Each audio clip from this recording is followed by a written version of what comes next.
ಪಡೆದ ಹೊಸ ಯುಗ ಬರುವನೋ ಪೂರ ಹಿರಿಮಗ ಕಾದು ನೋಡುವ ಮೊಗ ಬರುವ ಊರ ಸಗ್ಗಿಗ. ಈಗಿನ ಯುವ ಸಮುದಾಯದವರು ಹುಟ್ಟುಹಬ್ಬ ಅಂದರೆ ಸಾಕು ಪಾರ್ಟಿ ಮೋಜು ಮಸ್ತಿ ಹೆಸರಲ್ಲಿ ಅನಾವಶ್ಯಕ ದುಂದುವೆಚ್ಚ ಮಾಡೋರೇ ಜಾಸ್ತಿ. ಅಂಥದ್ರಲ್ಲಿ ಚಿನ್ನದ ನಾಡು ಕೋಲಾರ ಜಿಲ್ಲೆಯ ಮಾಲೂರು ತಾಲೂಕಿನ ಯುವ ಮುಖಂಡ ಆಟೋಮೊಬೈಲ್ಸ್ ನಂದೀಶ್ ತಮ್ಮ ಹುಟ್ಟುಹಬ್ಬವನ್ನು ಸಮಾಜಮುಖಿ ಕಾರ್ಯಗಳಿಗೆ ಮೀಸಲಿಟ್ಟಿದ್ದಾರೆ. ಜನರ ಮನಸ್ಸಿನ ಪ್ರತಿಧ್ವನಿ ಕನ್ನಡ ಕುಲದ ಕಣ್ಮಣಿ, ದೈವ ಗೆದ್ದ ಮುನಿ ಜೀವ ಕಾಯೋದಣಿ ಮಣ್ಣಿ ನಿನಗೆ ಚಿರಋಣಿ. ಮೊದಲಿನಿಂದಲೂ ಜನಸೇವೆ ಮಾಡುತ್ತಾ ಬಂದಿರುವ ನಂದೀಶ್ ಕೊರೋನಾ ಸಂದರ್ಭದಲ್ಲೂ ಬಡವರಿಗೆ ಸಾಕಷ್ಟು ಸಹಕಾರ ಮಾಡಿದ್ದು ಈ ಭಾಗದಲ್ಲಿ ಬಹಳ ಒಳ್ಳೆಯ ಹೆಸರನ್ನ ಮಾಡಿದ್ದಾರೆ. ಇನ್ನು ಬಡವರಿಗೆ ಸಹಾಯ ಹಸ್ತ ಚಾಚುವ ಕೊಡುಗೈ ದಾನಿ ಅಂತಲೇ ಮಾಲೂರಿನ ಜನ ಕರೀತಾರೆ. ಇಂತಹ ಒಬ್ಬ ಸಮಾಜ ಸೇವಕನ ಹುಟ್ಟುಹಬ್ಬಕ್ಕೆ ಅಭಿಮಾನಿಗಳು, ಬಿಜೆಪಿ ಮುಖಂಡರು, ಸ್ನೇಹಿತರು ಎಲ್ಲ ಸೇರಿ ಕೇಕ್ ಕತ್ತರಿಸಿ ಸಂಭ್ರಮಿಸಿದ್ರು.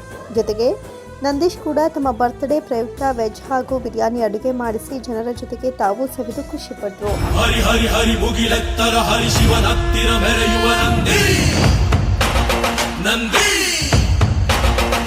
ಇದರ ಜೊತೆಗೆ ಸತ್ತವರ ಕಾರ್ಯಕ್ಕೆ 24 ಗಂಟೆಯೂ ಬಳಕೆಯಾಗಲಿ ಎಂಬ ಹಿತದೃಷ್ಟಿಯಿಂದ 2 ಫ್ರೀಜರ್ ಬಾಕ್ಸ್ ಅನ್ನು ಜನಸೇವೆಗೆ ನೀಡಿದ್ದು, ಇಂದು ಅದಕ್ಕೆ ಸ್ವಂತ ಕೊಠಡಿಯೂ ಸಹ ಉದ್ಘಾಟನೆ ಮಾಡಿರುವ ನಂದೀಶ್ ಇದರ ಜೊತೆಗೆ 400 ಆಟೋ ಡ್ರೈವರ್ಗಳಿಗೆ ಯೂನಿಫಾರ್ಮ್ ಜೊತೆಗೆ ಆಹಾರದ ಕಿಟ್ಗಳನ್ನು ನೀಡೋದ್ರ ಜೊತೆಗೆ ಗಿಡಗಳನ್ನು ನೀಡುವ ಮೂಲಕ ಪರಿಸರ ಕಾಳಜಿಯನ್ನು ಮೆರೆದರು. ತಮ್ಮ ಪ್ರತಿ ಹುಟ್ಟುಹಬ್ಬಕ್ಕೂ ಸಮಾಜಮುಖಿ ಕಾರ್ಯ ಮಾಡುವ ನಂದೀಶ್ ಈ ಹಿಂದೆ 3 ಬಡ ಆಟೋ ಚಾಲಕರಿಗೆ ಉಚಿತವಾಗಿ ಹೊಸ ಆಟೋಗಳನ್ನು ನೀಡಿದ್ದಾರೆ.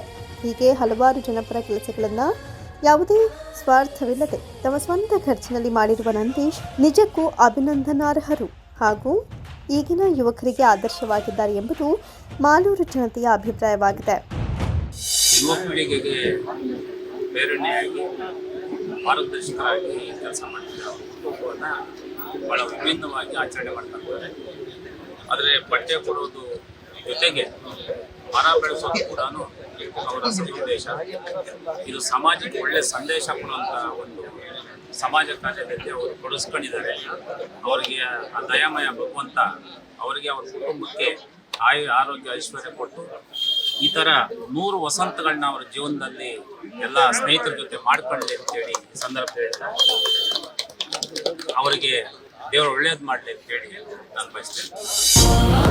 ಇನ್ನು ನಂದೀಶ್ ಅವರ ಹುಟ್ಟುಹಬ್ಬದ ಸಂಭ್ರಮದಲ್ಲಿ ಪಾಲ್ಗೊಂಡಿದ್ದ ಮಾಜಿ ಶಾಸಕ KS ಮಂಜುನಾಥ್ ಗೌಡ್ರು, ನಂದೀಶ್ ಬಹಳ ಬಡತನದಿಂದ ಮೇಲೆ ಬಂದಂಥ ವ್ಯಕ್ತಿ. ಇಂದು ಹುಟ್ಟುಹಬ್ಬದ ಪ್ರಯುಕ್ತ ಫ್ರೀಜರ್ ಬಾಕ್ಸ್ಗಳನ್ನು, ಆಹಾರದ ಕಿಟ್ಗಳನ್ನು ಹಾಗೂ ಗಿಡಗಳನ್ನು ನೀಡಿದ್ದಾರೆ. ಇದನ್ನು ಅರಣ್ಯ ಇಲಾಖೆಯವರು ಸಹ ಪಾಲಿಸಬೇಕು. ಯಾಕಂದರೆ ನಾವು ಉಸಿರಾಡಲು ಆಕ್ಸಿಜನ್ ಬೇಕು. ಹಾಗೂ ಕೆಲವು ರಾಜಕಾರಣಿಗಳು ತಮಗೆ, ತಮ್ಮ ಮಕ್ಕಳಿಗೆ, ಮೊಮ್ಮಕ್ಕಳಿಗಾಗುವಷ್ಟು ಹಣವನ್ನು ಲೂಟಿ ಮಾಡ್ತಾರೆ. ಅಂಥವರ ಮಧ್ಯೆ ಇಂಥ ಯುವಕರು ರಾಜಕೀಯವಾಗಿ ಮುಂದೆ ಬರಬೇಕು. ನಂದೀಶ್ ಜೊತೆಗೆ ನಾನು ಯಾವತ್ತೂ ಇರ್ತೀನಿ.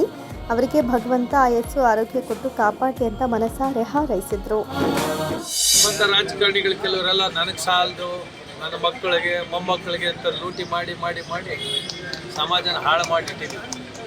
ಇಂಥ ನಂದೀಶ್ ಅಂತ ಯುವಕರು ಸಮಾಜಕ್ಕೆ ಒಂದು ಪ್ರೇರಣೆ. ಹುಟ್ಟುಹಬ್ಬನ ಹೆಂಗೆ ಆಚರಣೆ ಮಾಡ್ಕೋಬೇಕು ಅನ್ನೋದೆಲ್ಲ ತೋರಿಸ್ಕೊಡ್ತಾರೆ. ಇವರಿಗೆ ಭಗವಂತ ಆಯುಷು ಆರೋಗ್ಯ ಐಶ್ವರ್ಯ ನೆಮ್ಮದಿ ಕೊಟ್ಟು ಕಾಪಾಡಲಿ ಅಂತ ಬರೋ ದಿನಗಳಲ್ಲಿ ಮಾನವರಲ್ಲಿ ಕೌನ್ಸಿಲರ್ ಆಗಿ ಪ್ರೆಸಿಡೆಂಟು ಆಗಿ ನೀವು ಎಷ್ಟು ಬೇಕು ಬೇಡಿ, ದೇವ್ರು ನಿಮ್ಗೆ ಒಳ್ಳೇದು ಮಾಡ್ತಾರೆ. ಯಾವಾಗಲೂ ನಿಮ್ಮ ಜೊತೆ ನಾನು ಇರ್ತೀನಿ ಅಂತ ಹೇಳ್ತಾ